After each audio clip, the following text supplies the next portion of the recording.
well, just to sustainability or actually to any other goal, we need a whole number of steps, a number of tasks, a number of talents.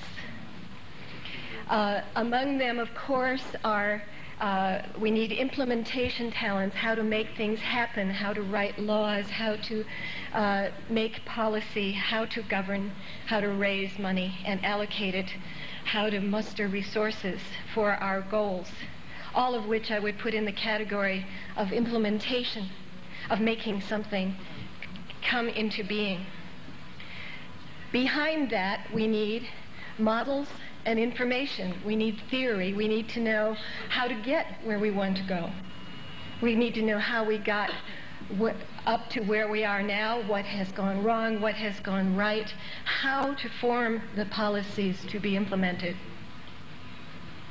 And even behind that, we need clarity about our goals. We need to know where we are going. We need to have vision. And that vision has to be articulated. It has to be socially shared and discussed and formulated. It's obvious in the unsustainable world of today that we are lacking in all of these arenas, that we need much more effort in every one of these steps. And we have a world that is not meeting well our goals for sustainability or anything else. There's a tendency when we get involved in the problems that are coming as a result of all of these lacks of implementation, of money, of resources, of models and information and vision. There's a very great tendency to go immediately to implementation and say, and talk first and primarily in that arena. How do we get governments to work better? How do we get the money raised? But before that, we need to be sure that our models are clear, that our information is accurate, and above all, we need to be sure that we know where we're going. We in the, I assume that most of the people here like me are in the information modeling analysis part of the policy process. We tend to focus on the models and the information, and that was what my intention was this morning, because that's my field, was to talk about how our particularly economic models fail, especially our markets, our models of markets and of technology, and most especially our mental models derived from some of the classic economic models, which tell us quite simply that what we need to implement is more technology and better, freer markets, and then that will solve our problems. And I had prepared a quite technical talk with models and computer outputs and so on to make some suggestions of how to do that modeling better. And then on the plane to San Jose yesterday, Bob Costanza reminded me that the title of this session was Envisioning a Sustainable Future. And I realized that I had fallen into the trap that we modelers and that politicians and that almost everybody falls into, which is to take the last steps first, to talk about the implementation or the model with skipping over, taking for granted the vision or the goal. And so what I did was I didn't throw away, I still have them in my room, all those technical slides and the talk, and therefore what I'm about to say has nothing whatsoever to do with the abstract in your little book about this conference. I better talk about vision and encourage us all to do that. A subject, by the way, which I could say I am completely unqualified to talk about, having had no training. In fact, I would say in the scientific northern training I've had, having been systematically untrained to find and communicate vision. But in another sense, I don't think any of us need training. I think what we need to do is to maybe brush away some of our training and rediscover our ability to vision, to see goals, to make the idea of a sustainable world a living picture in our minds and in other people's minds, so that we know what we're talking about and we know where we're going. What I'm going to do is just try to share with you the little bit I have learned by playing with the idea of vision and incorporating it into my own life. I think I probably don't need to tell you that when we, particularly we on the environmental side of things, start talking about a sustainable world, we somehow engender, I don't know if it's us or the audience we're speaking to, a vision of sacrifice, a vision of having much less, a vision of tight central control, of deep regulations, a loss of freedom. Whether we communicate that because it's in our heads or whether it's in the culture we're communicating to, I think you probably know that most environmentalists are not considered people who put forth exciting visions. They generally are assumed to be people who are calling for great sacrifice. And this must say something about the vision in our culture of what a sustainable world is like. And it's not a vision that's likely to mobilize the implementation, the laws, the policy, the resources, or the money that's needed to make the world sustainable. I first ran into, rather literally, the idea and the problem of what our former president called the vision thing. When I ran about 10 years ago a series of workshops all around the world on ending hunger, and a colleague of mine named Peter Senge, who does a lot of vision work, particularly with industry, said you should start each one of these workshops by asking the assembled experts who have spent their lives in the fields of nutrition or agronomy or demography or economics or whatever, have spent their lives trying to eliminate hunger. Just ask them, what would the world look like if there were no hunger?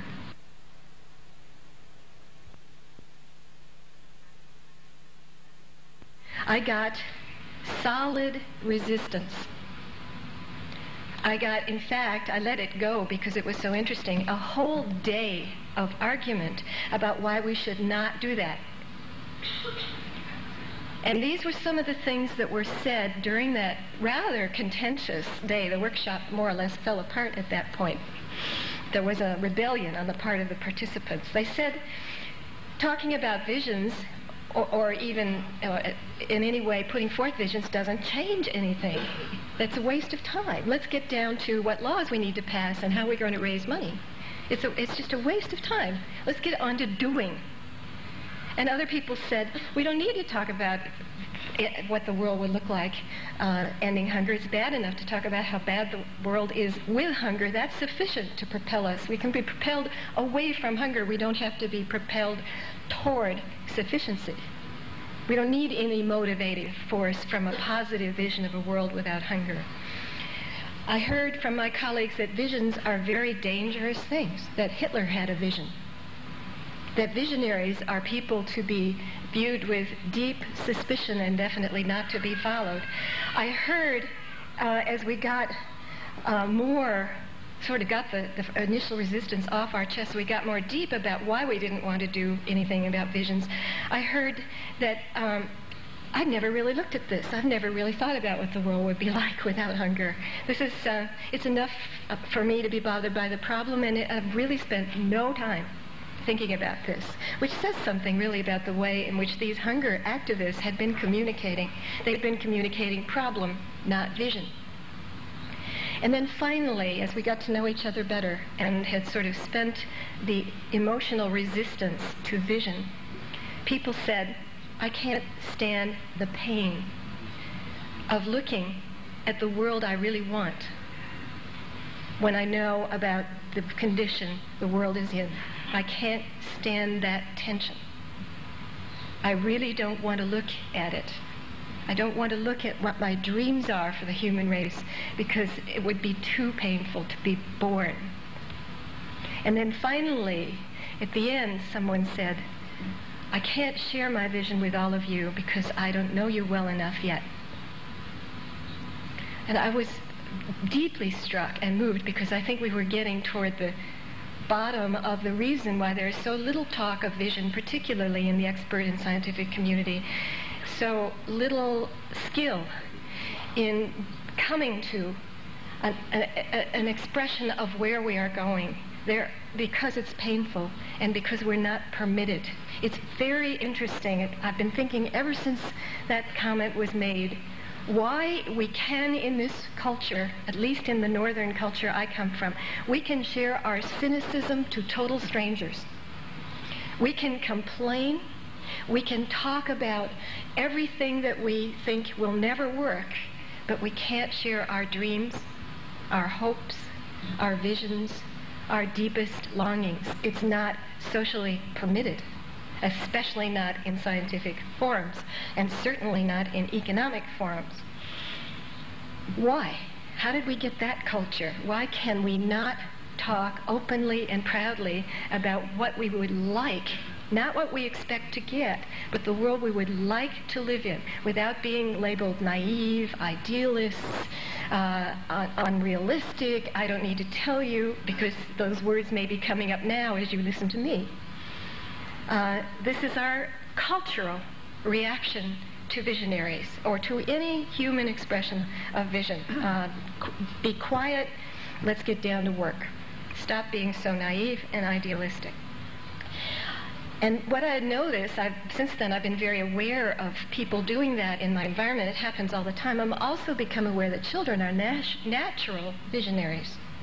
I think that we're all born with a sense of what the world should be like and what we deeply want the world to be like. You ask a child to make a vision of a sustainable world and it comes flowing forth. There's not a day worth of resistance. So this is clearly something that we have had engendered into us by two things, I think. One is the general culture, particularly the scientific objective culture. And secondly, I think by our disappointments as we grow old. We've tried things, they haven't worked. And instead of letting go of our, instead of using the haven't worked disappointments to learn lessons and become more effective in pushing toward our vision, rather we've let go of our vision. We have so many scars, so many disappointments.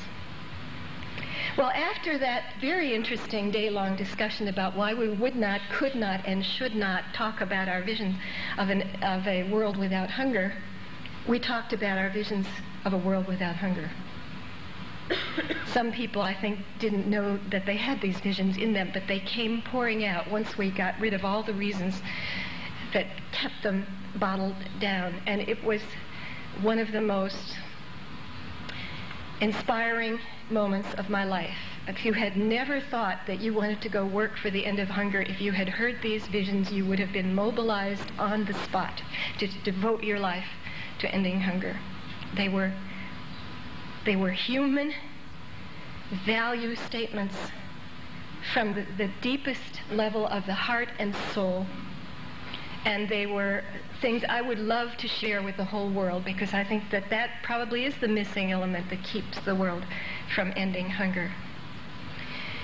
If we don't speak about vision out loud, and we don't try for much, and then if we fall a little short of our goal, then we try for even less the next time, and we speak even less about what we really want. This is a positive feedback loop taking us down into a culture of cynicism and of absence of vision.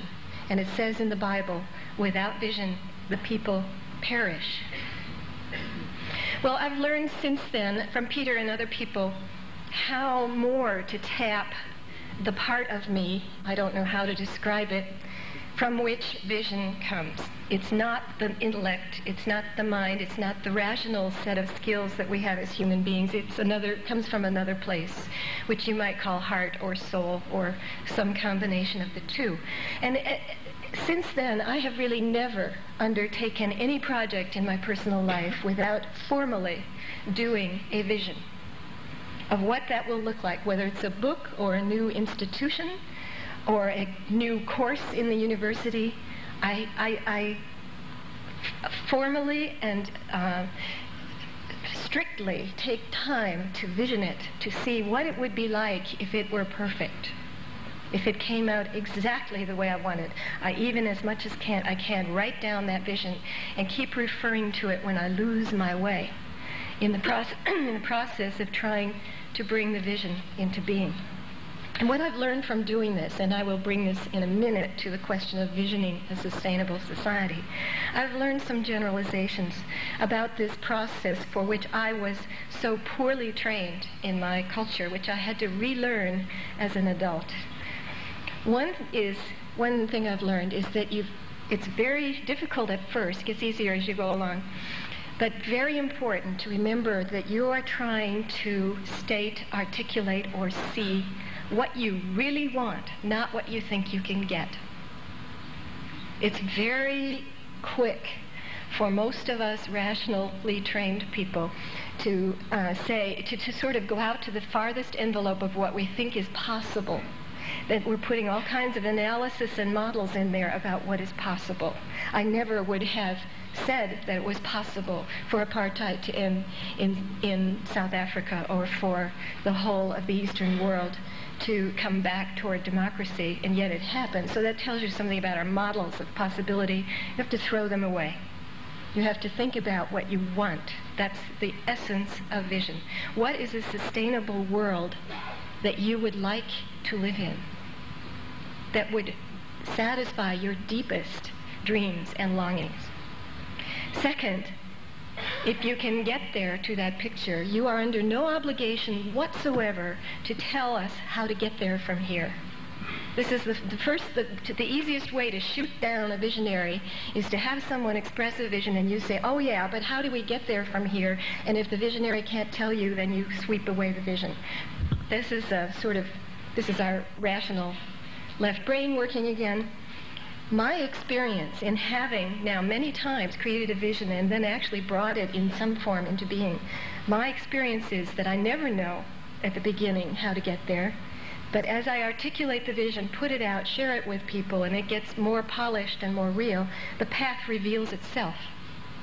And it would never reveal itself if I were not putting out the vision of what I really want and finding that other people really want it too. Holding onto the vision reveals the path, and there's no need to judge the vision by whether the path is apparent. Finally, a few more points. As I said already, the visioning, wherever it comes from, I don't understand this at all, isn't a rational place, and it doesn't come from figuring out. But visions do have to be honed by rationality. There does need to be a responsibility in vision. I can't envision climbing to the top of a tree and flying off. I may really want to do that, but my rationality and my knowledge of how the world works tells me that that's not a responsible vision. Visions become responsible through all sorts of processes. The best one that I know is sharing it with other people who bring in their knowledge, their point of view, and their vision. The more a vision is shared, the more responsible it gets, also the more ethical it gets. The reason that Hitler was a dangerous visionary was that was his vision only. It wasn't the vision of the Jews or the Gypsies or the other nationalities in Europe, and that's why it was a crazy, irresponsible vision. Good modeling and sharing, and as much as possible understanding how the world works, bring a vision to responsibility.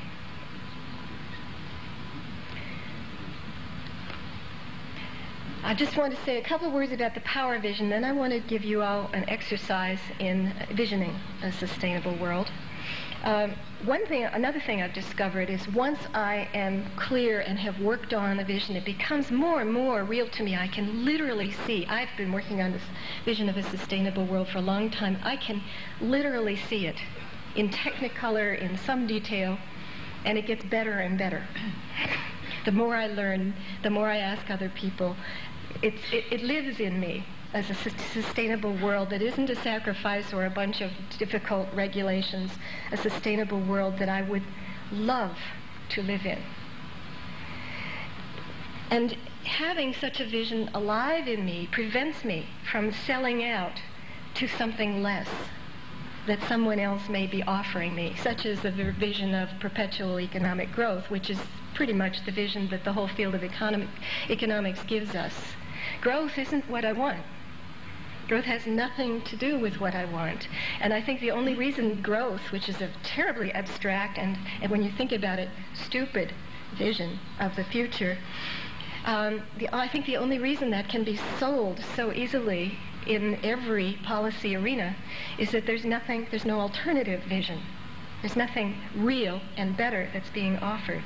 So vision, first of all, gives you a power to be resistant to seductive, short-term, not very well thought through, self-centered visions that are being offered by many other kinds of people in the world.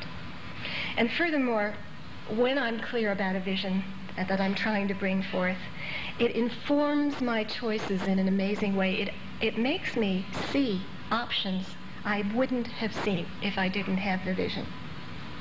It opens my eyes to good news as well as the cynical bad news that the press and most communications in our society tell us about all the time.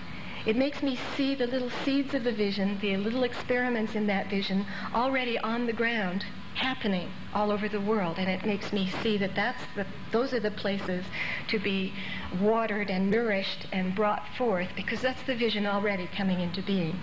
And when you see that a sustainable world when you're clear on your vision of what that is, I guarantee you, this has happened to me, you will see it in pieces and in patches everywhere coming into being. And that tells you where to throw your energy and who your partners are.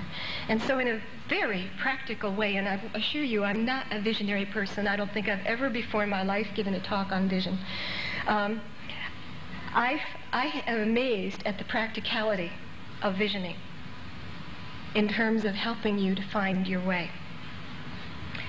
So, what is your vision of that which you are working for, or you wouldn't have come to this conference, of a sustainable world?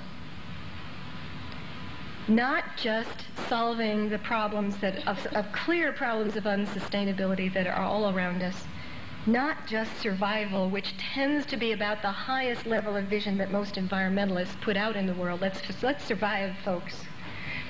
But what do you really want?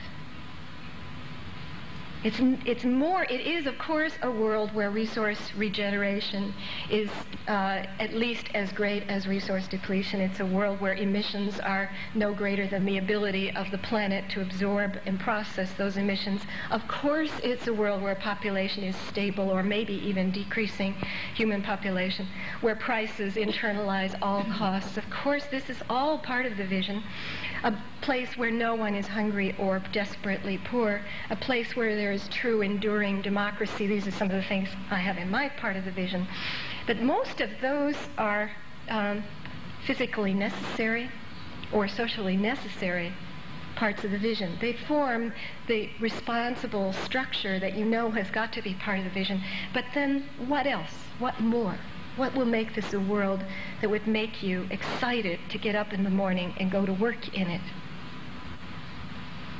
That would make you feel wonderful about the possible future for your children and your grandchildren, excited at what they will have the opportunity to bring forth. What kind of world would that be?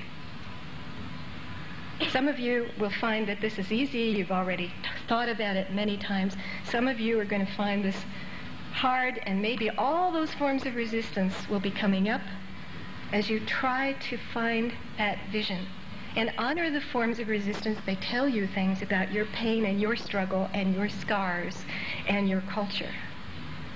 But try now. I've never tried this before either, especially not with a group this size. I'm going to ask you in a moment to close your eyes, because that's the best place to find the vision, is within yourself without distractions. And I'm going to lead just a little, ask you to literally look in your mind's eye at a sustainable world. And what I caution you to do, since I've done this now many times, is don't push it. Don't feel that you're a failure if nothing comes. And don't grasp too hard to see something. Just notice what happens. That's all you have to do. This needs to be a very relaxing exercise. If you may see, some people do, brilliant, detailed pictures. You may see nothing. You may hear something instead of seeing something, or feel something. You may see colors. Whatever comes up, your mind will do what your mind does, and that's fine. If my voice, while we're doing this, doesn't help or gets in the way or points you in the wrong direction, ignore me and follow your vision. And just see what happens. This will take only a few minutes because we're behind schedule. It would be better to do it for a longer time, but I'm just going to give you a demonstration. You can do it later in a more relaxed setting, anytime you want, for as long as you want. So first of all, just get in a relaxed, comfortable position. Close your eyes and take one really good deep breath.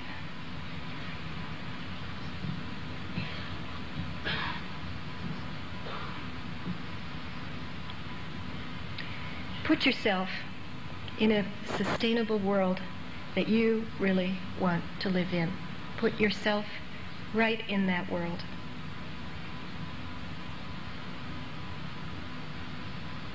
Start near at home, in your home, whatever your home looks like, a home you would love to live in, that's comfortable and beautiful and sustainable. And look around. What does that home look like, inside and outside? Who's there? What does it feel like to live there, to work there, to eat there, to get up in the morning? What does it feel like to walk out the door into your community, your neighborhood? Rural or urban or in between? What's the neighborhood like? One you would love to live in, that is sustainable, and that knows itself to be sustainable, a world that could be handed on intact or even better to the children and the grandchildren of that neighborhood. Physically, what is the neighborhood like? What's the built environment look like? Where is nature? And what is it like? What kind of energy is powering this neighborhood? What kinds of materials? Where does the water come from? Where does it go? Who's living there? How do they make their living? Where do they go to make their living, if out of the neighborhood? And how do they get there? How do you communicate in the neighborhood and with other neighborhoods? How often? By what means? About what?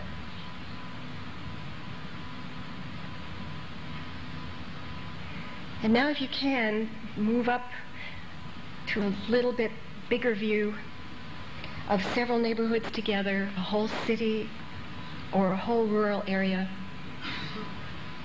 a whole state or province where you live, working sustainably in a way that you would love it to work. Look at your whole nation. What does it look like? What does it feel like? How are decisions made? How are conflicts resolved? What kinds of technologies are being used and being born? Now go to the whole world, sustainable, full of nations and neighborhoods and cities and rural areas where people love to live, where they know that their children and their grandchildren will have an even more intact, more sustainable, more exciting world than they live in. What kind of world is that? How do people of different kinds and colors and cultures communicate? How do they learn from each other? How do they get along with each other? How do they resolve conflicts?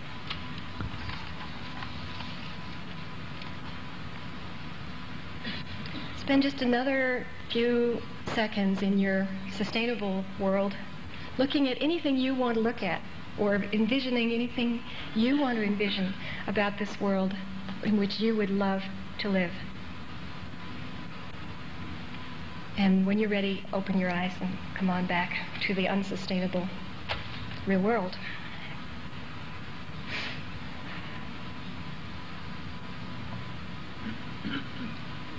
And thank you for doing that, everybody. This is an experiment on my part. And I know that it's silly and embarrassing to do this. And let me suggest, just to make an icebreaker for the conference, so you know you have something to talk about at lunch or the next coffee break, let's declare this conference a vision-free zone where it's all right to share your visions with other people. And it may even be all right to ask other people what their visions are, okay? Is this a fair deal? Okay.